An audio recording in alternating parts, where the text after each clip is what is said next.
are you missing opportunities to help your customer? Notice how I didn't say opportunities to upsell your customer, right? The customer just doesn't know what is going on with their car. They expect that you are going to check out their car. And some people will get upset. Don't look at my car. Don't look at anything. Everything's fine. But others, and the majority, are very appreciative that you send them over this digital inspection with pictures and videos showing them everything that is good, everything that is bad, and everything that might need attention later on. Welcome to Boys Under the Hood. Pat Kelly joined by James Stevenson, owner of Lotus Business Solutions. Please leave comments, any questions you might have as we go on during today's podcast.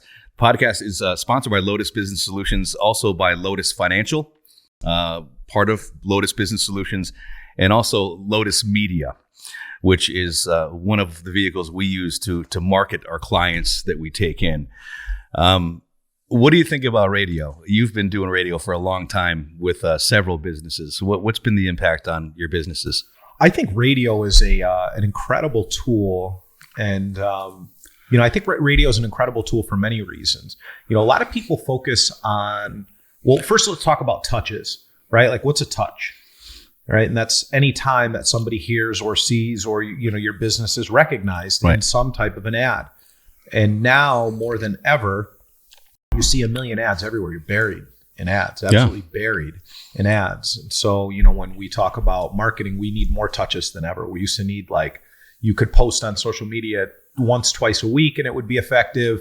Now we have to post 5 to 6 times a week because you have to just constantly have nice, new, fresh content out there. Well, radio is phenomenal at that because it's obviously this automated way to get these regular touches out there. And so some people will talk about radio as expensive. I don't really see it as expensive, but here's why, right? If the dollar amount is expensive, that's fine. But an effective radio campaign will pay for itself in terms of, helping to build your brand. Smaller commercials, right? So like one of our methods that we do is we do 15-second commercials instead of 30s so we can get more.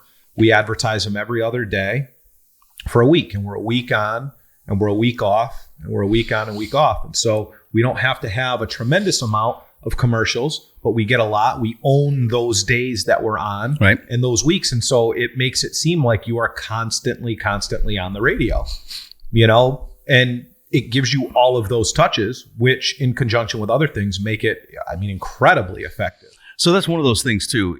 And I've had people tell me that radio doesn't work, and I ask them why. And then they'll tell me, well, I ran it for a week. I ran my commercial for a week and I didn't get anything. There you go. And unless your commercial says the next 10 people that come into my business get a crisp $100 bill.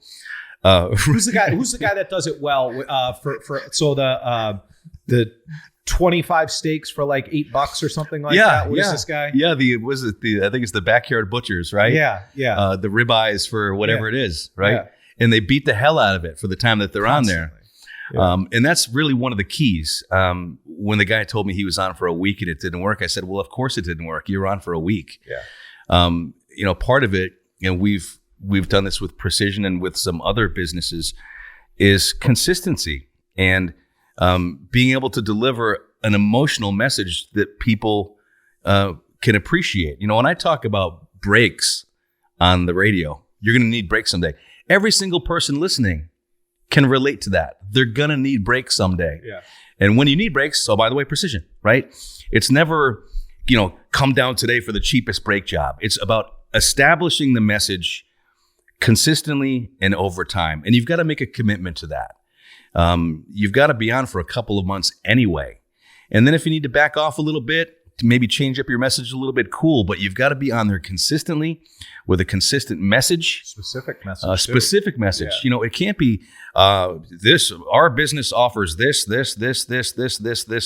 buy. No, our business offers this, and here's why you need it. Yeah. Here's how what we offer fits into your lifestyle. Here's how we make your life easier. Here's how we make it better. Those are the messages that people, I can't tell you how many scripts I come across that are just very generic, for all of your insurance needs. What the fuck does that mean? It's not, yeah. It doesn't. Yeah. What they mean is, You owe the bank $500,000 for your house. That shit had better be insured properly, and we're the ones who do it. Right? Yeah. There's a difference between those messages. Oh, we offer homeowners and auto and business. Really? What are you going to do for my business? How does that translate to my specific business?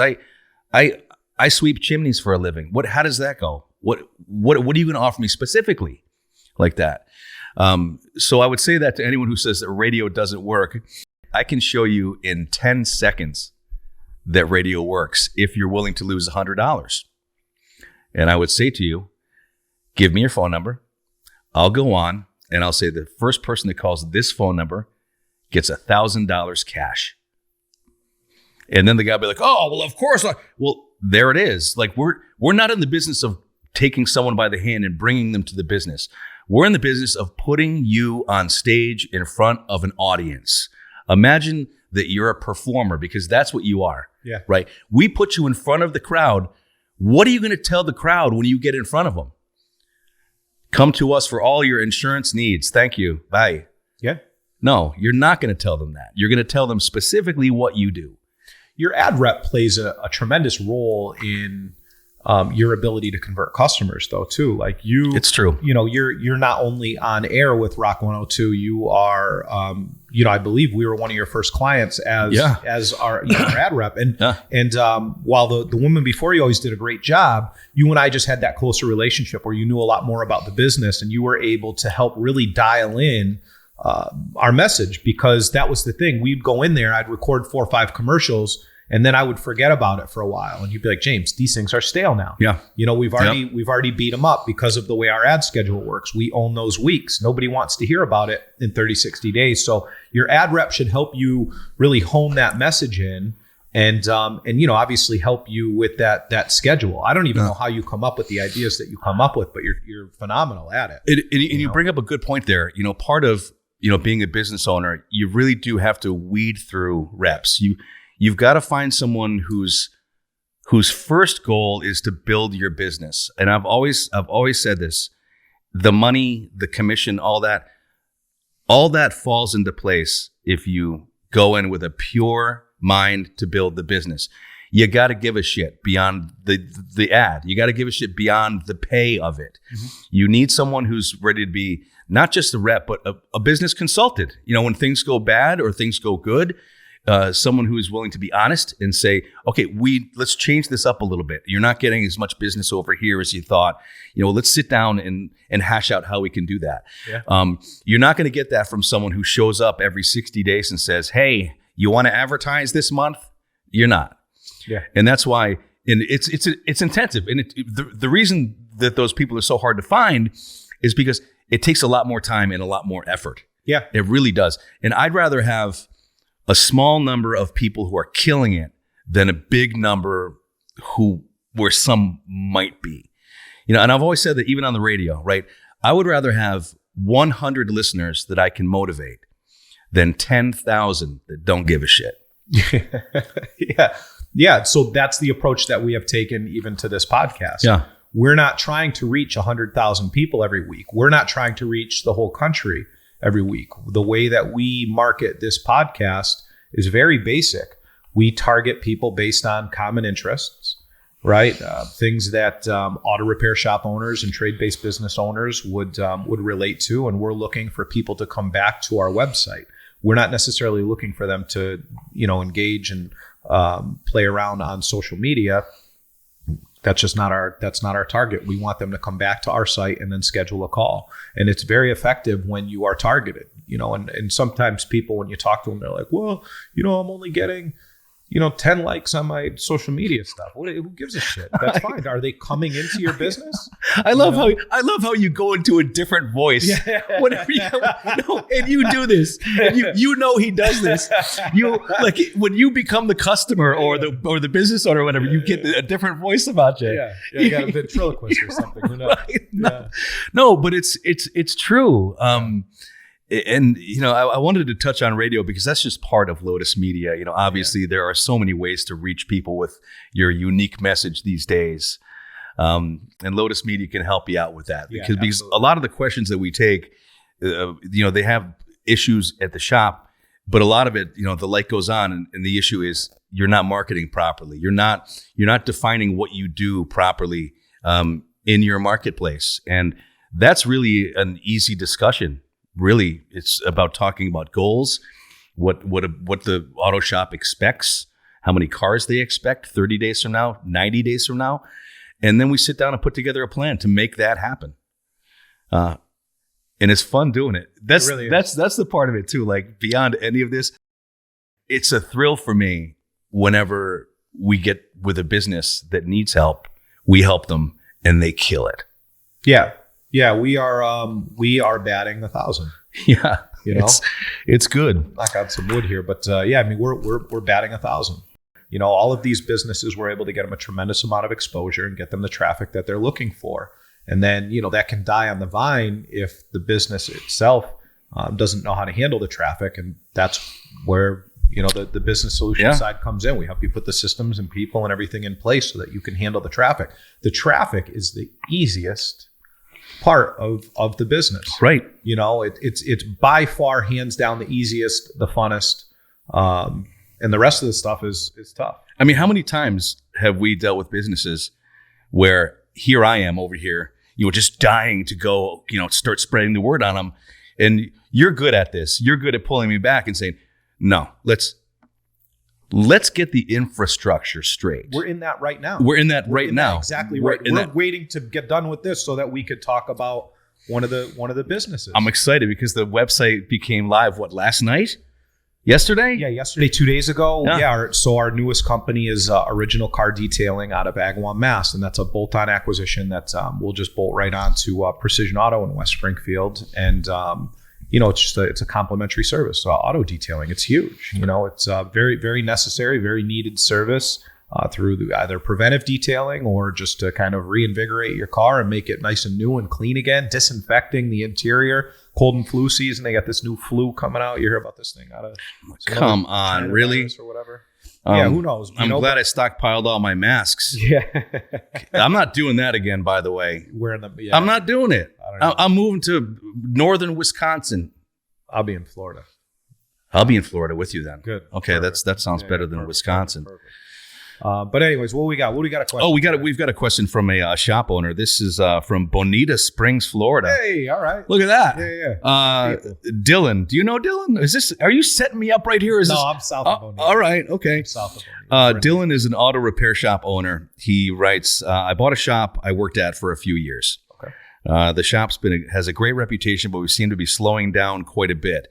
It's concerning because we want to be able to pay our bills and save a little, but more alarming because we just hired a few more technicians and some are just standing around.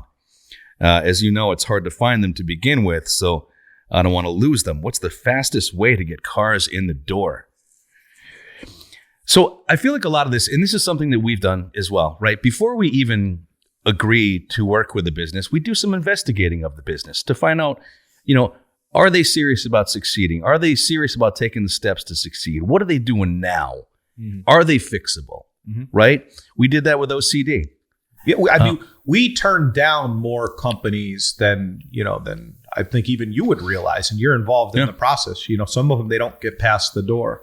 You have to it is not easy. This is not for everybody. I was having a conversation with Stella. Stella's our mindset coach. So we sometimes have business owners that are struggling mentally, seasonal stuff. They're getting down because it's getting cold or the leaves are gone now. They start feeling a certain kind of way. Work, as you begin to grow your business, you hit these peaks and then you hit this plateau and you're waiting for this next thing. And when they're in that plateau, waiting for the bucket to fill back up, they can get depressed. So we put them on the phone with Stella, and Stella just somehow mind ninjas them and kicks the crap out of them and gets them back into gear, gets them remotivated again. And I was talking to her over the weekend, and we were talking about a shop owner, and it was more of like an interview process. We were waiting to take this, or we were vetting the shop to take them on, and I wasn't certain that they were right for us. And so she had spoken to them, and we were having a conversation about it. And basically, what it boiled down to is,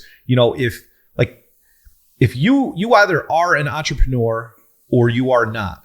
And those, like, there's business owners, and then there's people that want to own jobs, right? And then there's the W-2 people.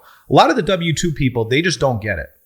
They don't understand it. They don't understand the obsession. They don't understand the drive. They just, like, you either have it or you don't have it. It's one of those things. And that's one of the first things that we look for is people that have it.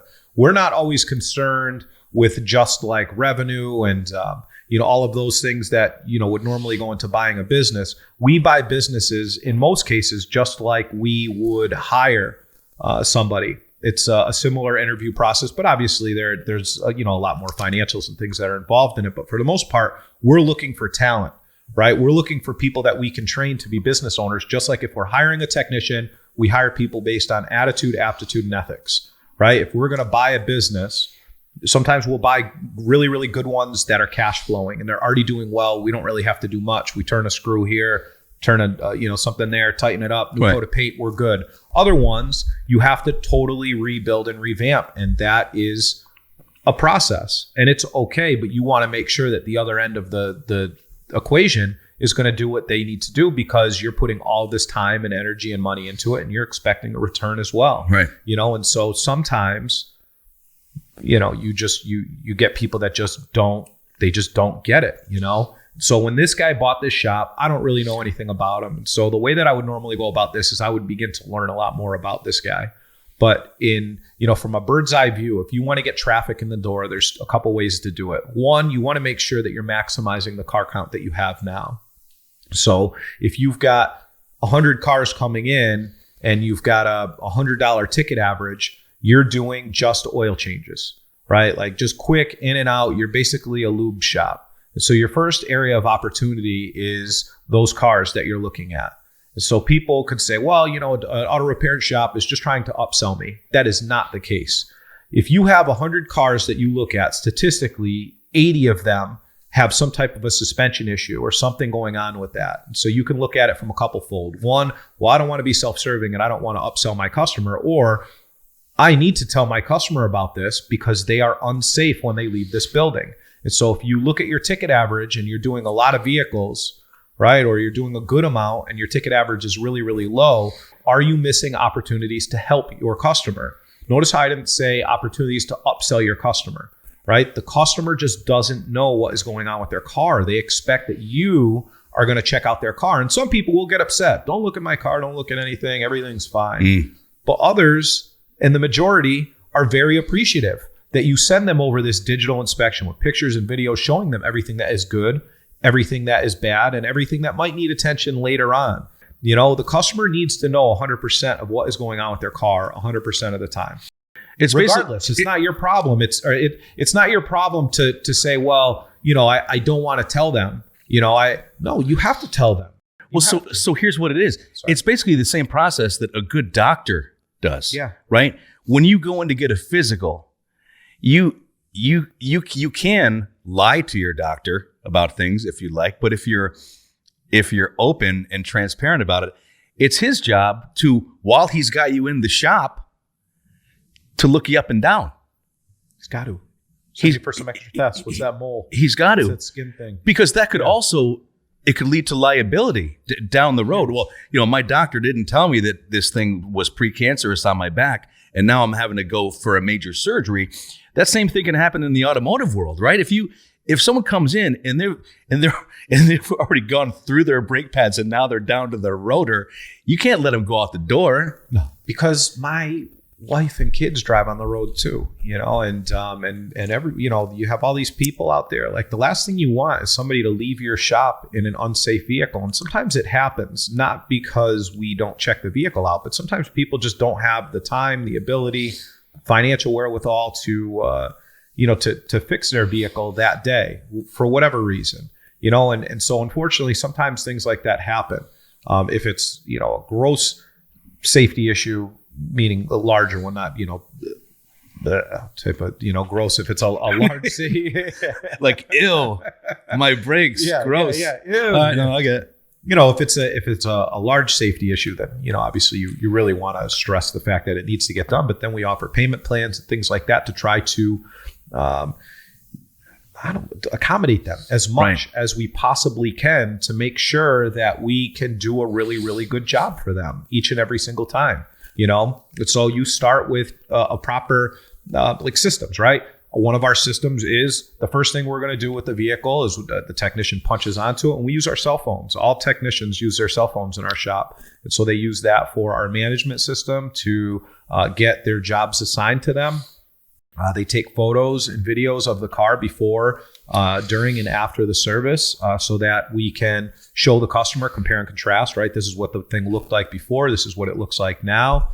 If you have a dent or something in a car, you take that prior, right? Car sitting in the same spot. You did that with my truck. I'm like, why are these guys taking a picture of my truck? Because through the years, people will say you've damaged or you've dented, and it's very rare, but it has happened. And there have been cases where we have damaged vehicles. Oh, by the way, my attorney's calling you later. Yeah, thank you. Yeah, good. I'll be sure to answer. Call me back at 1-800-EAT-SHIT. Yeah. Okay, right. I'm getting a bad connection. Right. I get it. Lost you. Yeah. But yeah, I mean, you want to make sure that all that stuff is documented. One, you're covering yourself, but two, you want to make sure that the customer understands everything that's going on there. And then so if we have a system built around creating a really strong multi-point inspection, we are going to do a better, more thorough job for the customer. We're going to find things that are potentially wrong with the vehicle now or could go wrong later on. The worst thing that happens is when a customer leaves your shop and they're like, oh, I hear this noise now. Well, the noise was there the whole time. The customer's hypersensitive to it. It would have been better if we gave them an answer as to what was wrong with it. The car was already there and we could have just taken care of that issue while it was there. Because a lot of people, it's tough to give up your vehicle for a day. If mine has to go in for a recall or something like that one of my shops can't do, it's a tremendous inconvenience. Mm-hmm. I got to bring my vehicle in. I got to get it there. I got to get a ride back. I got to leave the thing and be without it for the day. Then I got to get a ride back. It just takes this amount of time. If I left the shop and then I'm leaving and a couple days later, I'm like, oh, my brakes are squeaking. I wonder what's going on. Now I got to call them, get the vehicle back in, go through that whole gamut of doing that, get the ride, right? We got to figure out how we're going to drop the kids off at school. Then I got to get a ride over to this dealership, drop the thing off, wait in line, leave, wait a few hours. They call me. They say I need brakes. Well, I didn't need brakes 2 weeks ago. Well, that's what I was going to say. Brakes a couple of days ago. Right away, that generates a credibility issue to me, right? Huge. If I leave a shop and then I hear the sound, I have to go back 2 days later and they say, oh yeah, your brakes are terrible. I would say, how come you didn't tell me that while you had it up on the lift? Yeah. There's a difference between upselling. A lot of the only lube places, it's like their business to do that when you don't need stuff. And I only know that because I've had my truck looked at Precision, and then when I get the lube done right next to my home, they'll be like, oh, you need this. I'm like, that's bullshit, because I was just told that I don't need that from someone who is honest, and I appreciated that.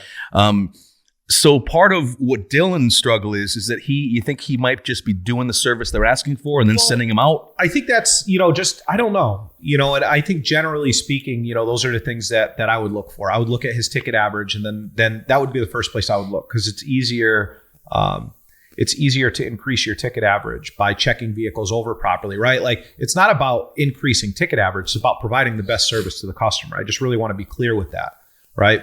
Providing a better service means that you're going to be a little bit more thorough. In a lot of cases, you're going to find other things that are actually wrong with the vehicle. This does not mean just sell them tires and brakes and, struts on every car. That is not what I'm saying. I'm just saying if you have 100 vehicles and they're all going in and out of there in a week, realistically, 80 of them need something, right? They need that customer is in danger, in jeopardy.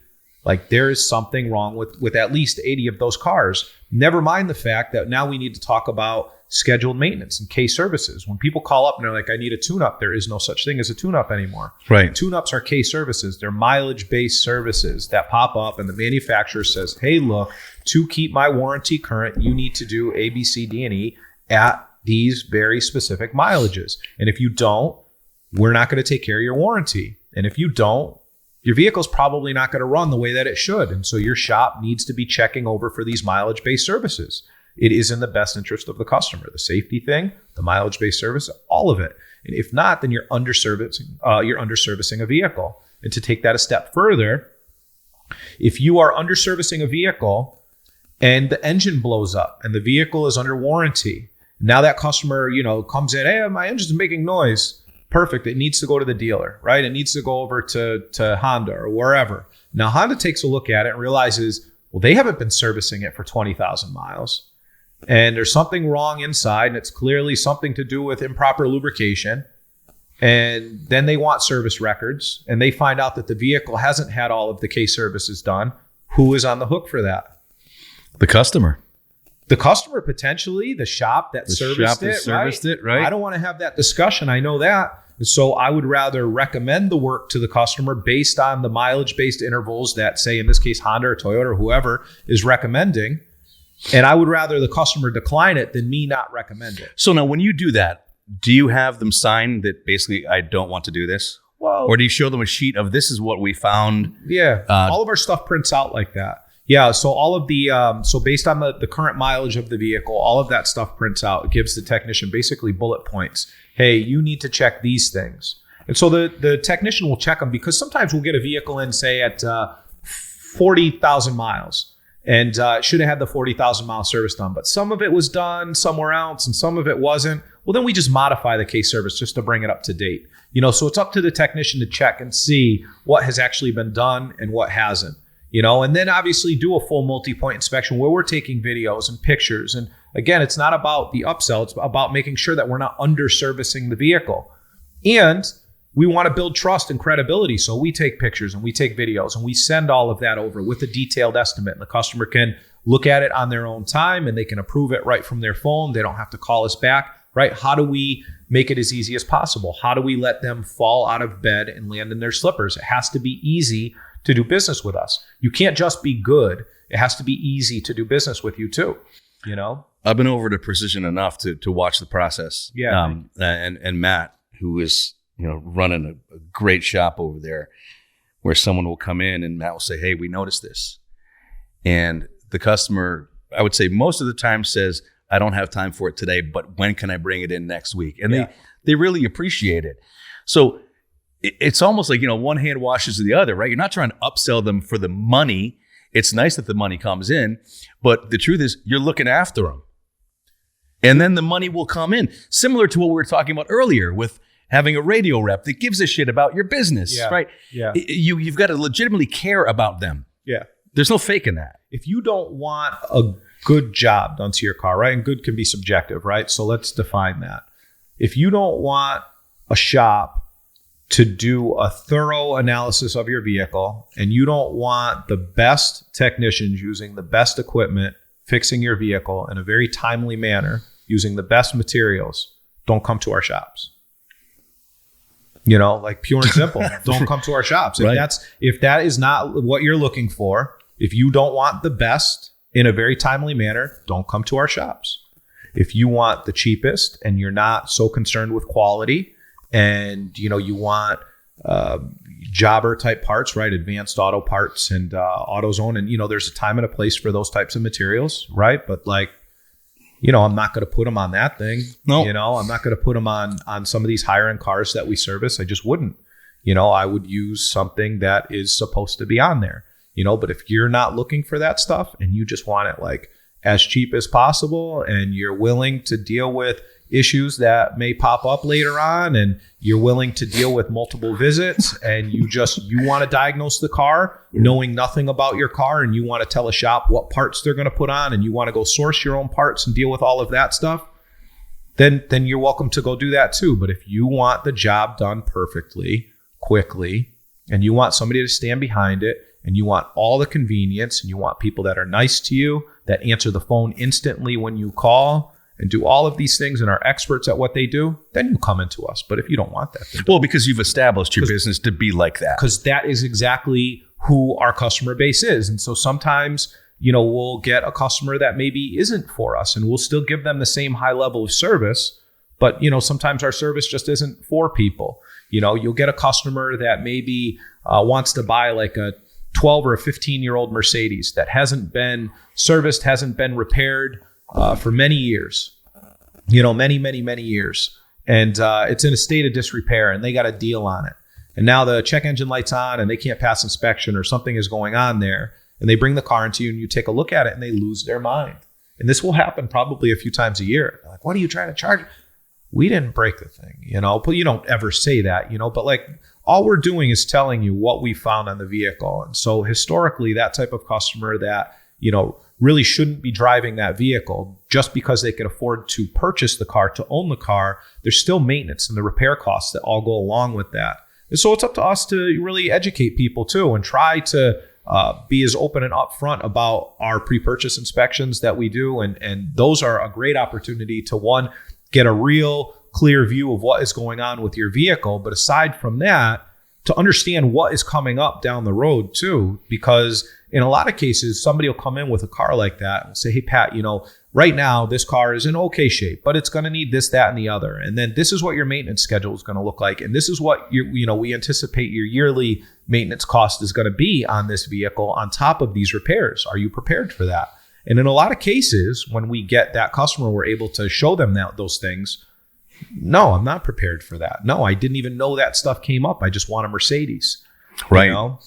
It's more than just changing your oil. Yeah. And so, even that, it's a system, it's a process. How do we handle our pre-purchase inspection? Well, here's how we always introduce ourselves to the customer. Here's how we do the inspection. Here's how we present it to the customer. Do we bring the customer out? And then what reasons would we bring a customer out into the shop to take a look at the vehicle? And all of these things are all documented so that people don't necessarily have to think too much on their feet, except for the things, conversational that they would have to think on their feet, or all the million other problems that come up during the day where it causes people to think. But, to get back to his point, to drive traffic in, one, try to figure out where you're under servicing vehicles.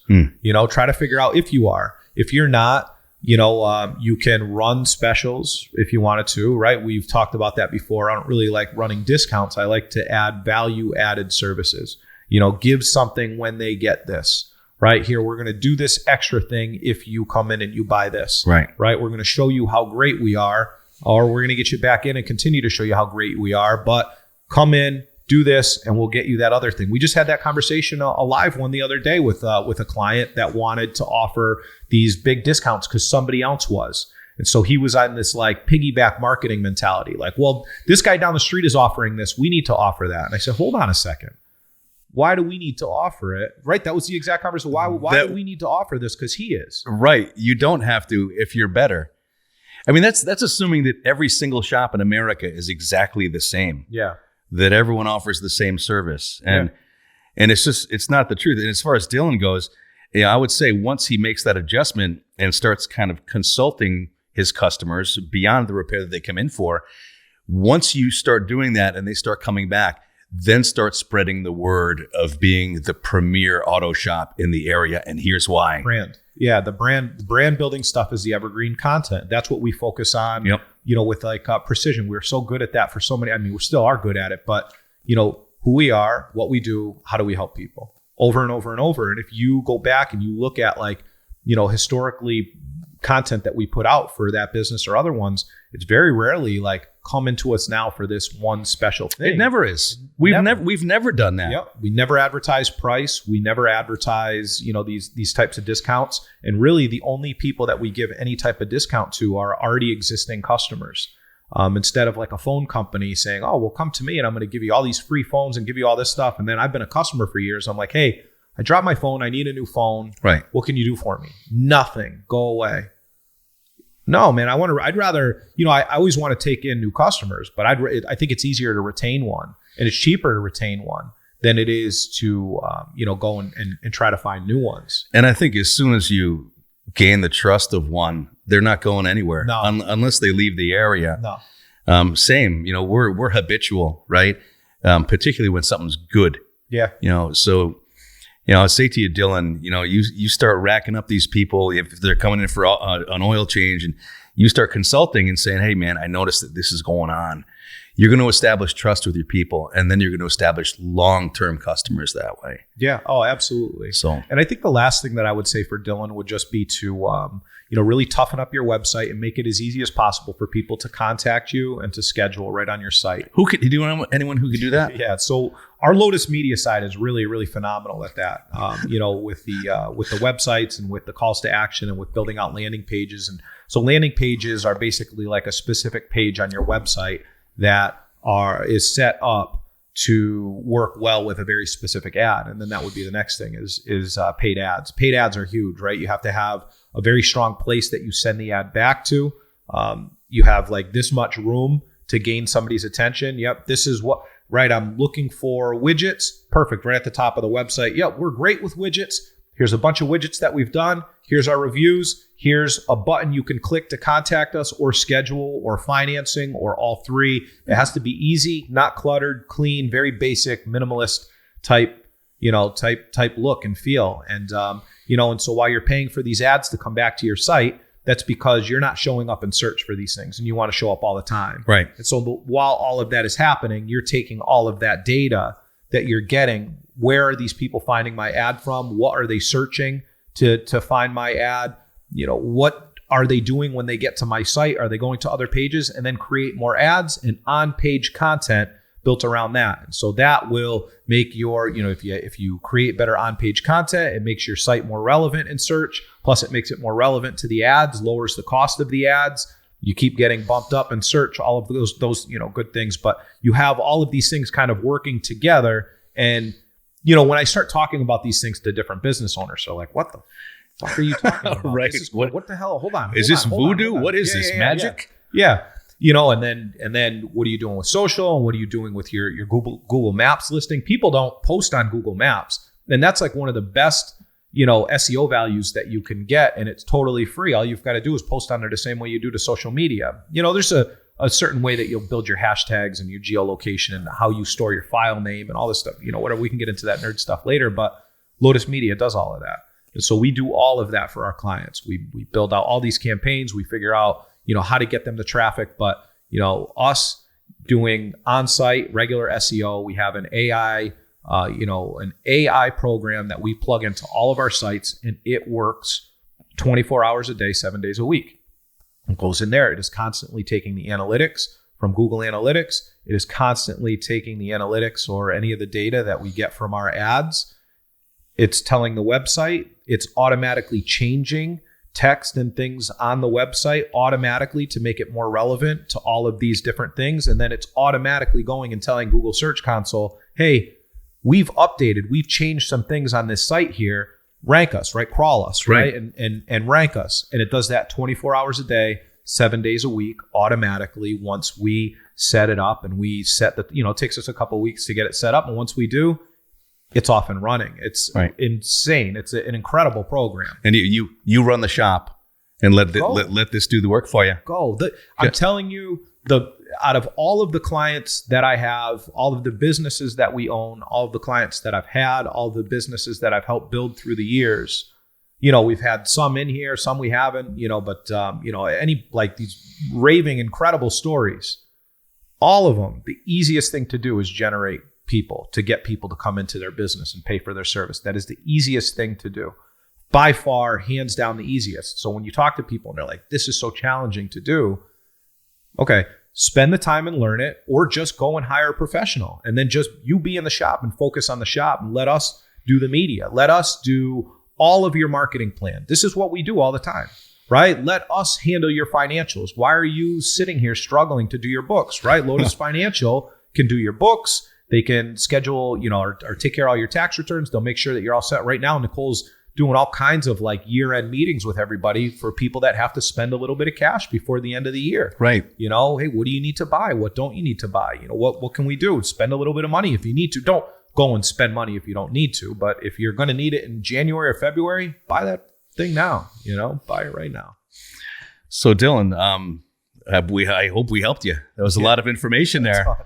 No, Dylan, if you want to contact us, we'd be happy to talk to you more. I mean, I know James comes to Florida sometimes. We could at least do a Zoom with you. Yeah. Oh my God. At the very least. Yeah. So we're Naples. Yeah, we're Naples, but that's not that far from us. I think the thing is too. When we do this podcast, I talk and like this is the cadence that I talk at. I talk fast in general, just forever. You got a million words to say.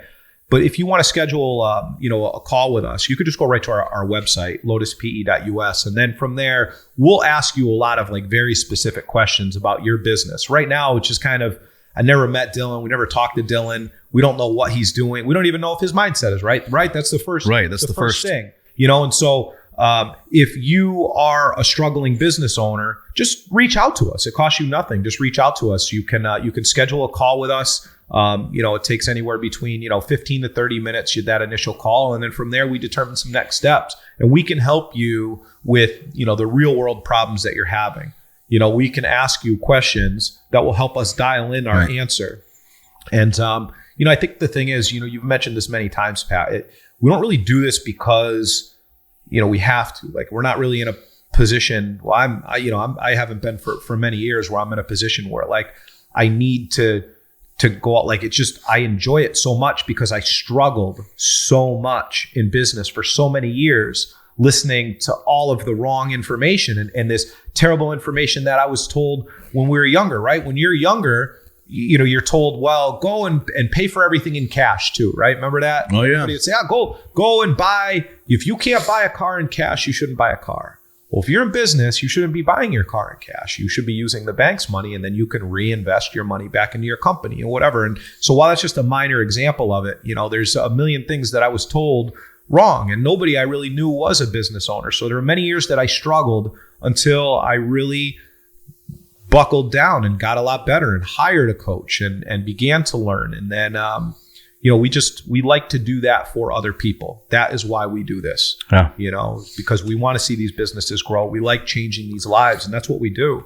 When we go into one of these companies and we take them over, we change their lives, their families' lives, their employees' lives, all of it. It's so satisfying, right? It's awesome. I mean, that's really insane. Same here. Yeah. That's the goal. The rest of it all falls into place, man. Yeah.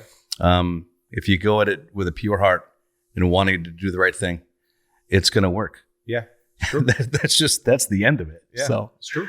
Well, I love this podcast because it allows me to take up 45 minutes of your time every week because I know you're busy. Yeah. So good hanging out with you. And Dylan, I hope we helped you out. Yeah. Thank you. Definitely contact us with a message or a question.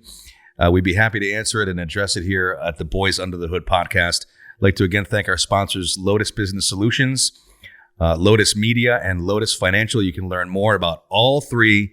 Make your business life easier at lotuspe.us. James, thank you, Pat. We're out. See you next time.